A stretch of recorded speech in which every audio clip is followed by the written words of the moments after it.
Hi everyone, this is Mrs. Hanson. This is lesson 2-4, Zeros of Polynomial Functions.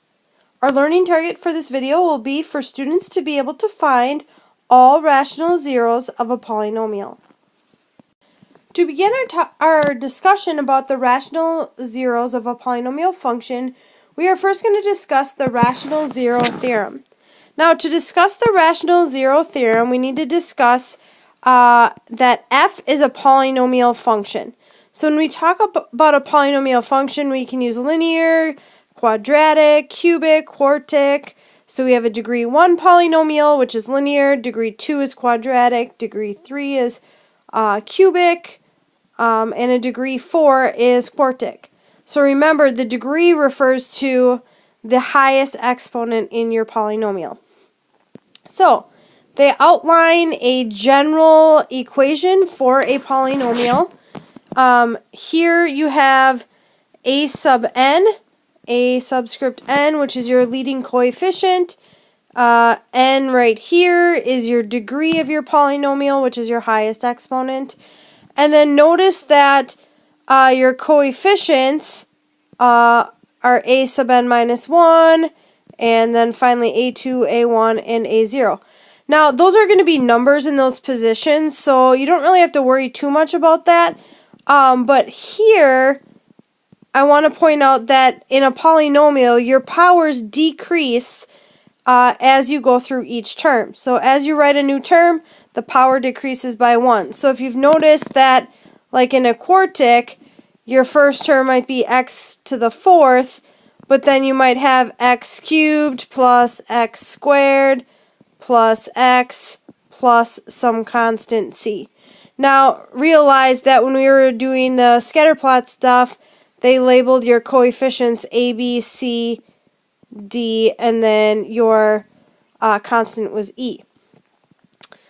So just to kind of tie that into what we're talking about here, we're talking about a polynomial function, and we're going to be talking about the rational zeros of a polynomial function, and our degree, n, has to be greater than or equal to 1, meaning it has to be linear or higher, and our integer coefficients, meaning that the coefficients a, b, c, and d are integers, so positives or negatives, no fractions, however. And we have a sub 0, which is our constant in this case, and our constant cannot equal 0. Then every rational zero of f has the form p over q, where p and q have no common factors other than plus or minus 1, which is positive or negative 1. P is an integer factor of the constant term a sub 0.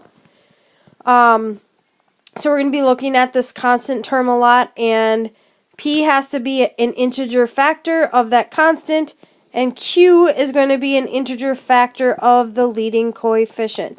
So a lot of this rational zero theorem that we're discussing here hinges on not the terms in the middle of the polynomial function, but the leading coefficient and the constant. Okay, so the very first coefficient we see, and then the very last number in the polynomial, which is always called our constant. The corollary to this, however, is if the leading coefficient an, so our lead coefficient, our coefficient of our lead term is 1, then any rational zeros of f are just the integer factors of the constant term a sub 0. Okay, so we're going to talk about this in more depth. Like I said previously, we're going to be really focusing on this constant term and on the lead coefficient to determine what the rational zeros are. I do want to make one point about earlier in the year we talked about what a rational number was, and a rational number is one that can be written as a fraction. So I just want to review that a rational number is a number that can be written as a fraction. So even though the number 4 is not written as a fraction, it is able to be written as a fraction. For instance, 16/4 is the equivalent of 4. So realize that the number 4 is also can be written as a fraction in the form of 16/4, or you could do a lot of different options there. But that is one example. Alright, so we're going to be finding all possible rational zeros, and this particular example has a lead coefficient equal to 1. So that corollary that we talked about on the last slide discussed what would happen if your lead coefficient was equal to 1. And what we're going to do is we're going to list all possible rational zeros. And so to do this, we're going to focus, like I said, only on the lead coefficient, which is 1, and our constant, which is 4. So one of the options is to list all the integer factors of our constant. And we're going to label that list as our p-values. Our p-values are all the integer factors of 4, of our constant. That's p. So I'm going to list all the numbers that 4 is divisible by that are integers. So I can think of 4 is divisible by 1, it's divisible by -1, it's divisible by 2, by -2, 4 is divisible by +4, and also by -4. So those are all the integer factors of +4. Make a list of all the positive and negative numbers that are not fractions but rather integers that multiply to give you 4, or that 4 is divisible by. Now, Q is the factors of our lead coefficient. Well, because our lead coefficient is 1, there are only 2 factors that are integers that 1 is divisible by. So we can say that 1 has 2 factors that are integers, 1 and -1. Because again, 1 is divisible by +1, and it's also divisible by -1. Now, this is just a list of all these factors. To find our possible rational zeros, so I'm going to say possible rational zeros. Again, remember, a rational number is one that can be written as a fraction. Possible rational zeros of the function. Again, 0 is just another term for x-intercept of the polynomial, or of the function. And to find the possible rational zeros, we have to take every p-value and divide it by every possible q-value. So if we take all of these p-values individually, one by one, and divide them by +1. If I divide 1 by 1, I get 1. If I divide -1 by 1, I get -1. If I divide 2 by +1, I get 2. If I divide -2 by 1, I get -2. If I divide 4 by 1, I get 4. And if I divide -4 by 1, I get -4. Now, I have to take this same list of numbers, all these p-values, and next time divide it by -1. Now, if you look at this list, if I divide all these numbers by -1, I end up generating the exact same list that I got when I divided by +1. So, I'm not going to go ahead and write out those repeats because I already have generated a list of all the possible rational zeros just by dividing by +1, because when I divide all these p-values by -1, I just get the same list anyways. So I'm not going to write that out again, and I can just circle my list here. So the answer to this question, this polynomial right here, f of x, has possible rational zeros of ±1, because I have +1 and -1 in my list, ±2, because I have both 2 and -2 in my list, and I have ±4. So this list of possible rational zeros for this function, polynomial function f of x, is ±1, ±2, and ±4. Now, the next step of this problem asks me to determine, once I've created this list of possible rational zeros I need to take this list and then determine which of these are, if any of them at all, are zeros. So I'm going to do that on the next slide. I'm going to go ahead and determine whether +1, -1, +2, -2, or +4 and -4, which if any of those are zeros to the polynomial function f of x. Alright, so in the last example we looked at the polynomial function x cubed minus 3x squared minus 2x plus 4. And we're going to continue this example in determining whether that list we created of rational zeros, possible rational zeros, we're going to determine whether any of those are actually zeros to this polynomial function. Now, we've already discussed that in previous lessons that the degree of a polynomial determines how many possible zeros there are. So there are 3 possible zeros to this function. Now, we are examining whether the list we generated in the last slide, whether any of those rational zeros are zeros to this polynomial function. And what I'm going to do, I think we had plus or minus 1, plus or minus 2, and plus or minus 4. Now, there's several ways we can determine whether these zeros are actually, these possible zeros, if they're actually zeros to this polynomial function, right? Again, I'm just going to reiterate, these are possibilities, not actual zeros of the function yet. So, I'm going to go ahead and check. One way I could do this is graph this polynomial function f of x and check to see what the zeros of that function are. The other way we can do this is by using synthetic division.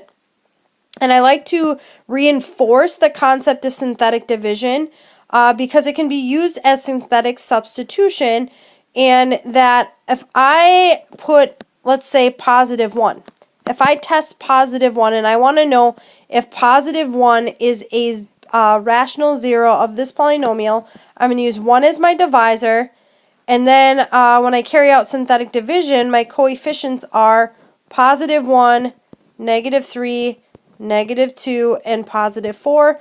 Again, those come from the coefficients of my polynomial function f of x. And if I carry out synthetic division, I carry down the 1. 1 times 1 is 1. -3 plus 1 is -2. -2 times 1 is -2. -2 plus 2 is -4. And when I multiply -4 times my divisor of 1, I get -4, which gives me a remainder of 0. So, what does this all mean? Well, when I carry out the synthetic division, using a +1, my remainder was 0, which tells me that f evaluated at 1 is equal to 0. In other words, when x equals 1, my y coordinate is equal to 0. Therefore, x equals +1 is an actual zero of this polynomial function. Now, what I'm going to do is I'm going to then test these other possibilities. So I've already determined that +1 right here is an actual zero of the function. I still have to test -1, -2, +2, +4, and -4. I can do that by carrying out synthetic substitution again. So this time, because 1 gave me a remainder of 0, when I carry out synthetic substitution or synthetic division this next time, I am going to use 1, -2, and -4 as my coefficients, and not these coefficients that I started out with. So I can only use these numbers down here, 1, -2, and -4, if the remainder is 0.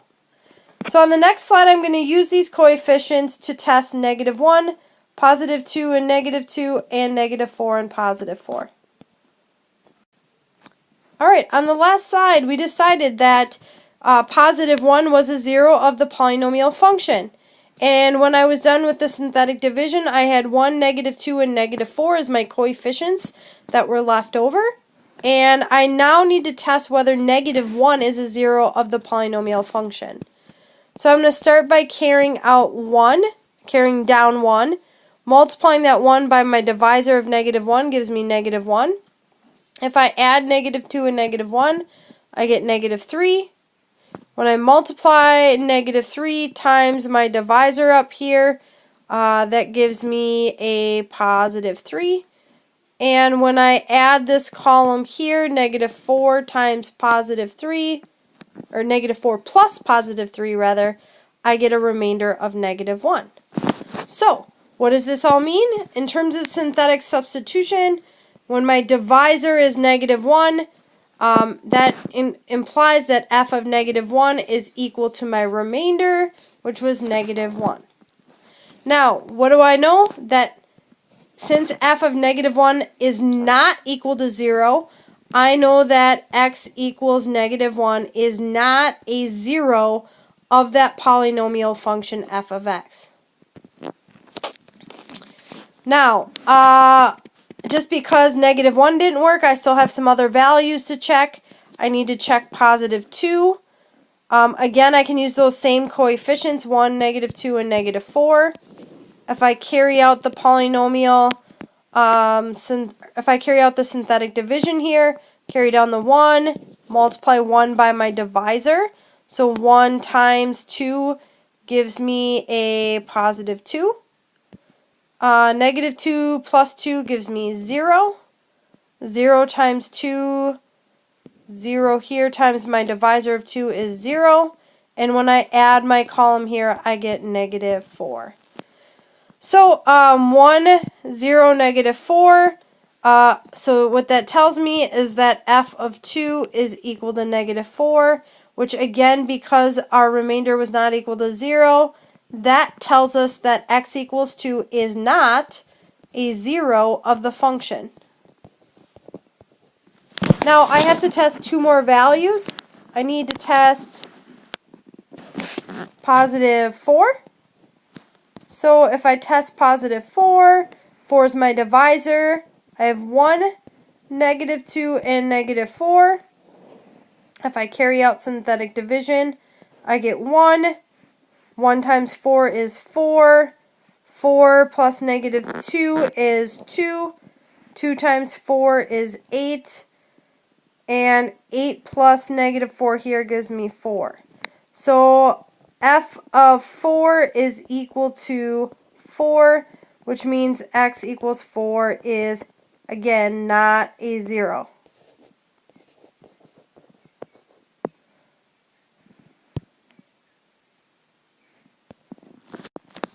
Alright, the last zero that I have to check is -4. My coefficients again were 1, -2, and -4. If I carry out synthetic division, I get 1, carry down the 1. 1 times -4 is -4. If I add this column, I get -6. And -6 times -4, my divisor here, is going to give me +24. And 24 minus 4 gives me 20. So f of -4 equals +20. Which tells me, again, that x equals -4 is not a zero. Now, what I want to do is, because the function f of x had a degree of 3, the lead term was x cubed. And what I want to look at here is there's 3 possible zeros for this function, and we've only identified one of them. So I want to go figure out if it actually has 2 other zeros, and I'm going to do that by graphing the polynomial. Alright, so I have graphed the polynomial function we've been looking at, and for sure we talked about how it had a possibility of having 3 zeros because this degree was equal to 3. And what I've done is I've graphed it in Desmos, and I've located the 3 zeros of your function. Notice that x equals 1, we already determined from our synthetic division a few slides ago that that was a 0 of this polynomial. Notice an x equals 1 is a rational number because it can be written as a fraction. However, these two zeros are not rational, they're irrational. And that is why when we were looking for the remaining zeros to the polynomial, that when we tested the rest of that list, none of the other values worked out. Like -1, plus or minus 2, or plus or minus 4 didn't work out because they weren't actual zeros of the polynomial, as well as the remaining two zeros are both irrational.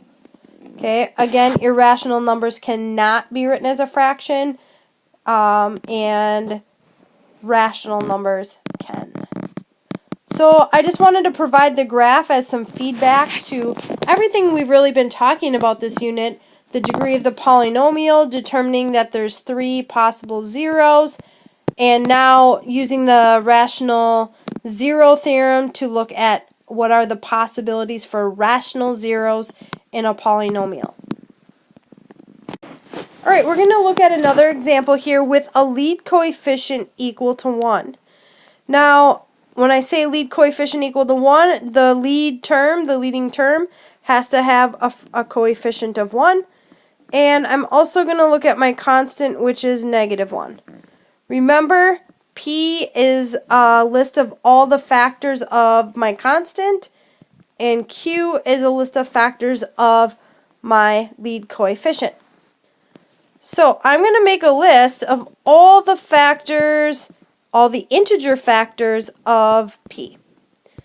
So in this case, I'm looking for all the numbers that -1 is divisible by, as long as they're integers.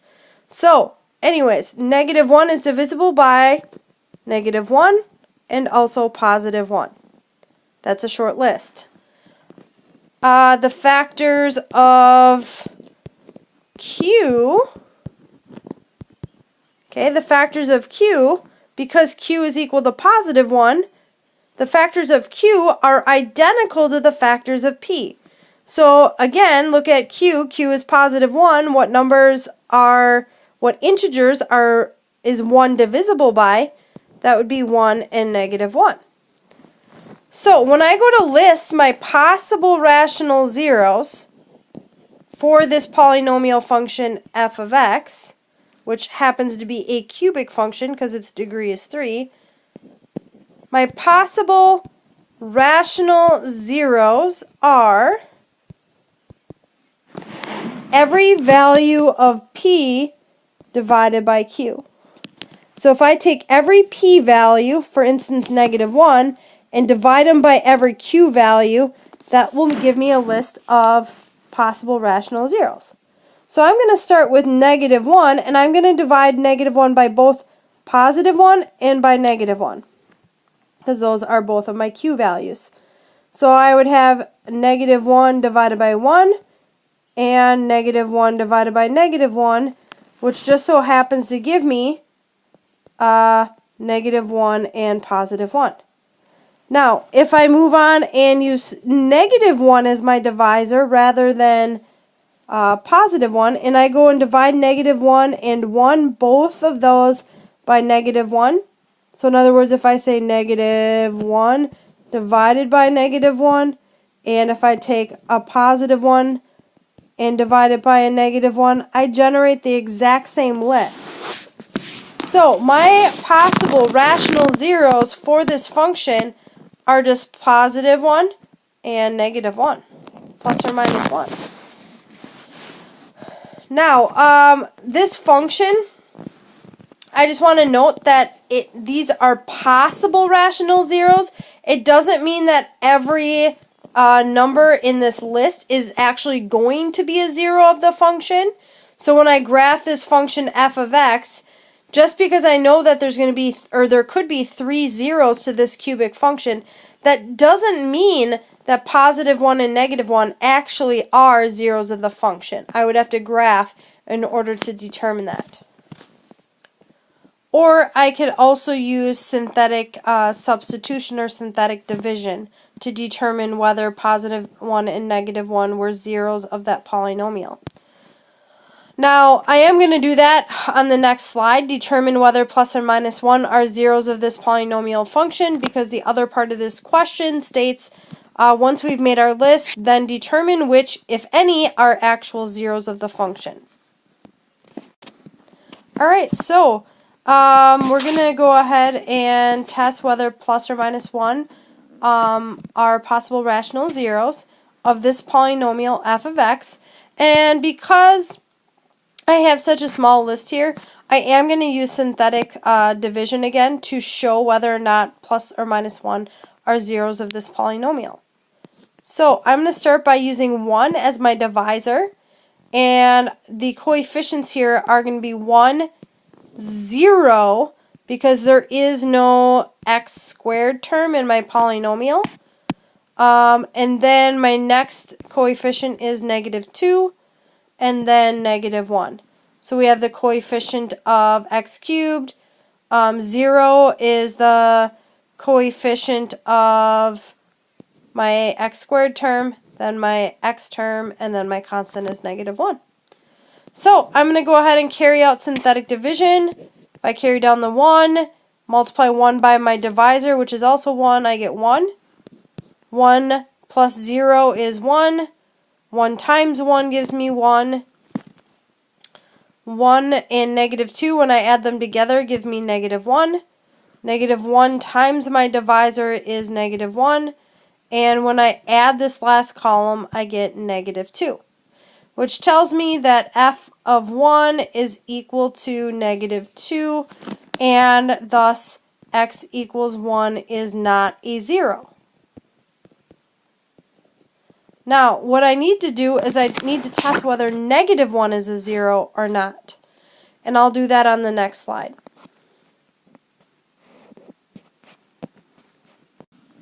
When I go ahead and carry out that synthetic division, though, I will not be able to use these numbers as my coefficients. Again, that only works when your remainder is equal to 0. So since I did not get a remainder of 0 here, I got a remainder of negative 2, I will be going back to these original coefficients when I try to determine whether x equals negative 1 is a 0 of our function. Alright, so we have negative 1 as our divisor. Again, like I said, I'm going back to the original coefficients because x equals 1 did not give me a remainder of 0. I'm going to carry down the 1. 1 times negative 1 gives me negative 1. I add the column here, negative 1 plus 0 is negative 1. When I multiply negative 1 times negative 1, I get a positive 1. When I add negative 2 and positive 1, I get negative 1. And negative 1 times negative 1, so negative 1 times my divisor, this number here times my divisor gives me a positive 1, which gives me a remainder of 0, which is exactly what we wanted to happen. And it tells us that the function evaluated at negative 1 gives us a y-coordinate of 0 when x is negative 1. So that tells me that x equals negative 1 is a 0 of the function.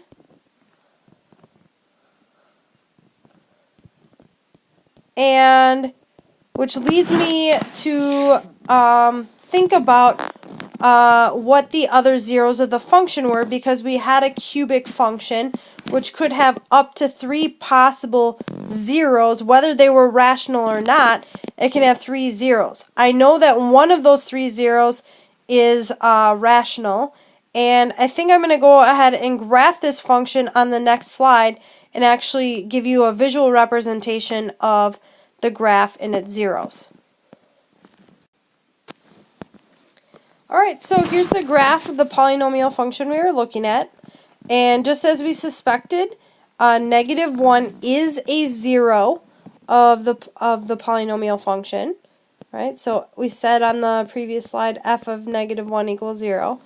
And we were wondering why there were, or what the other 2 zeros would be if they weren't rational. And if you look at these numbers here, f of negative 0.618 is equal to 0, and the other 0 occurs at 1.618.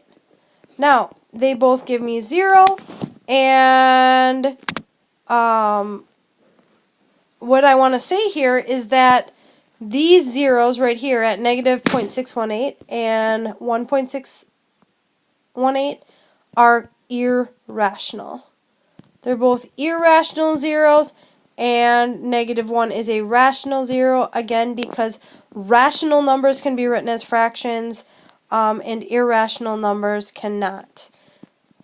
So, that just kind of gives us further insight to the graph of the function and where the zeros are located. And, yeah, we're going to move on to the next problem. Alright, it's time for you to check your understanding. List all possible rational zeros of f of x equals x to the fourth minus 10x squared minus 15x minus 4, and then determine which, if any, are zeros. Now, what you have here is you have 4 possible choices, A, B, C, or D. So go ahead and complete your work, and then we'll discuss the answer after you're done. So go ahead and pause the video here, work out the question, respond, and I will go over the response when you have submitted. Alright, it's time for you to check your understanding. I want you to list all possible rational zeros of the function f of x. Here's our function f of x, and then we're going to determine which, if any of those, are zeros of the function. Now, if you remember, our possible rational zeros are all based off the factors of our constant, which we'll call our factors, our p factors, and the factors of our lead coefficient, which is q. So the factors of p, which is our constant, is going to be plus or minus 1, which I want to write them out separately, I guess. I'm going to say 1, negative 1, 2, negative 2, 4, and negative 4. Those are all the factors of negative 4. And q is going to be all the factors of positive 1. So we'll say 1 and negative 1. Now, what we need to do to find all our possible rational zeros is to state all the different p divided by q values. So I am going to take each p value divided by each q value to come up with this list. So if you look at it, q is 1 and negative 1.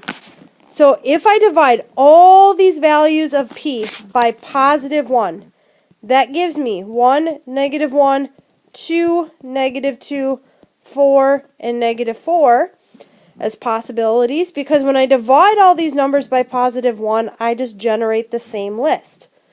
And when I divide all the values of p by negative 1, I also generate this exact same list. So, what we end up with is our possible rational zeros are plus or minus 1, plus or minus 2, and plus or minus 4. Now, that leaves me with a couple different options here. Obviously, A is out, B is out, and D is out. So it only leaves me with answer C as a possible accurate response. Now, if you go ahead and graph this polynomial function, it's telling you that negative 1 and positive 4 are the only values in this list of possible rational zeros that are actually zeros to the function. And so I'm going to go ahead on the next slide and graph this polynomial function and just verify that negative 1 and 4 are the only possible zeros, or only actual zeros from this list that we generated. Alright, so I went ahead and graphed the polynomial function.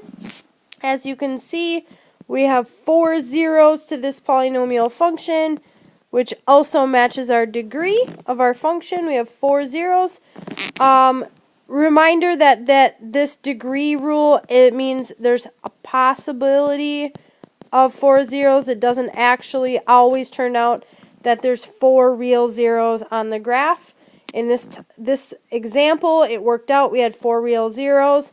1 at x equals 4. 1 at x equals negative 0.382. And 1 at x equals negative 1. And 1 at x equals negative 2.618. Now, of these zeros, 2 of them are rational. 2 of them can be written as a fraction. That is negative 1 and positive 4. And 2 of them are irrational. And that is negative 2.618 and negative 0.382. All right, we are going to look at another example, this time where our lead coefficient is not equal to 1, and we're going to find all the possible rational zeros of the polynomial function. So this time our factors of p, because our constant is 15, so our factors come from 15. So the factors of 15 are 1, negative 1, 3, negative 3, 5, and negative 5, and 15 and negative 15. And if you look at your factors of q come from the lead coefficient, which this time is 2, which gives us 1, negative 1, 2, and negative 2. So 2 is divisible by 1, negative 1, 2, and negative 2. And so our possible rational zeros are 1, negative 1, 3, negative 3, 5, negative 5, 15, and negative 15. Right? If I divide all of these numbers by 1 or by negative 1, I generate the exact same list of p-values. So dividing all these values of p, or p-values, by 1 or by negative 1 gives me the exact same list. Now I need to generate, I need to go ahead and divide all these values of p by 2 or negative 2, which gives me 1 half, negative 1 half, negative 3 halves, 3 halves, I'm running out of room here, 5 halves, negative 5 halves. Here I would divide 15 and negative 15 by 2. I'd get 15 halves and negative 15 halves. So dividing any of these values of p by 2 or by negative 2 generates this same list of fractions that I have here. So we have a lot of possibilities here, and there is no way that I am going to check all of them using synthetic division. And I don't think that's a wise use of our time. So in order to determine determine which of these are actually zeros of the polynomial, I'm going to use a graphing calculator. So I'll go ahead and provide the graph on the next slide, and we can identify which of these which of these possible rational zeros are actual zeros of the polynomial function f of x. Okay, so looking at the graph of the polynomial function from the last slide, we can see that negative 3, 5, and 1 half are the actual rational zeros of this function. And because this is a cubic function, it's a degree 3, we know that we have 3 possible zeros. And more specifically, we have that huge list of possible rational zeros, of which only 3 became actual zeros of the function.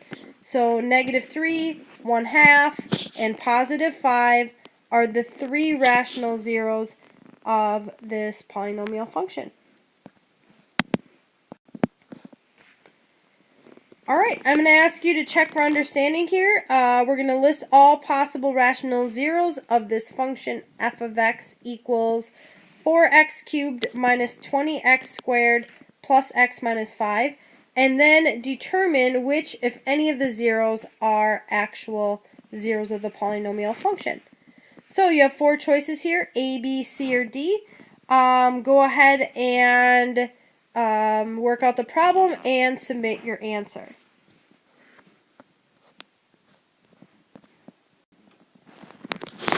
Alright, so our values or factors of P here are 1, -1, 5, and -5. Our factors of Q, since Q is the lead coefficient, we have 1, -1, 2, -2, 4, and -4. So, going forward, we need to list our possible rational zeros by dividing P by Q. Again, these are our possible rational zeros.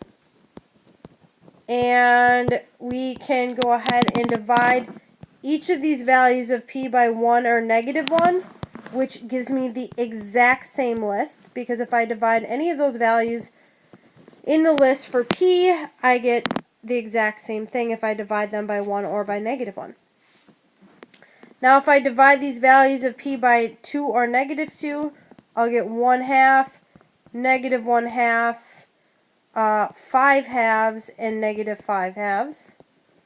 And if I divide any of these values of P by either 4 or -4, I will get 1/4, -1/4, 5/4, and -5/4.